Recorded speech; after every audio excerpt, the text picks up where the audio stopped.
एवं सानवार्षिक पंचायतर सरपंच श्री सदानंद स्वाई, सान भाई श्री सुशांत कुमार जेना,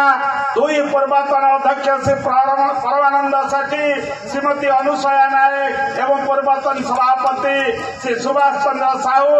एवं आम समस्त वरिष्ठ नेता जहांकर बयस 88 वर्ष पदार्पण कलानी हरि भाई नमटंकर भाषण आम शुणुचे केते उत्साह उद्दीपना एवं से दल पाई रही विजु जनता दल पाई रही आपण मान से वार्ता रखी बहु पंचायत बांगारीशिका ठारू आरंभ कर बंगालीपुर पंचायत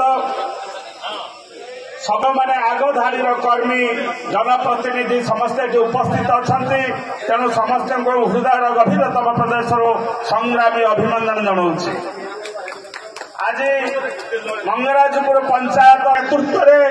एवं आमर प्रिय नेता श्री देवी प्रसाद मिश्र को भल पाँच से माने आज ये मीटिंग रे उपस्थित अच्छा आम साथी किसी भाई साथी उपस्थित अच्छा अनेक प्रकार चाप सत्वे मु देखुची बहु आग धाड़ी नेतृवृंद आज सभा आसी सभा को साफल्य कर समस्त को धन्यवाद दूची। मंच बड़े बरम्बार नरसिंहपुर पूर्वतन विधायक पूर्वतन मंत्री ओडिशा विजु जनता दल उपसभापति एवं सारा ओडिशार विजु जनता दल जे नेतृत्व नौछंती आम समस्त साथी देवी भाईना उपस्थित अच्छा एवं पाखे अच्छा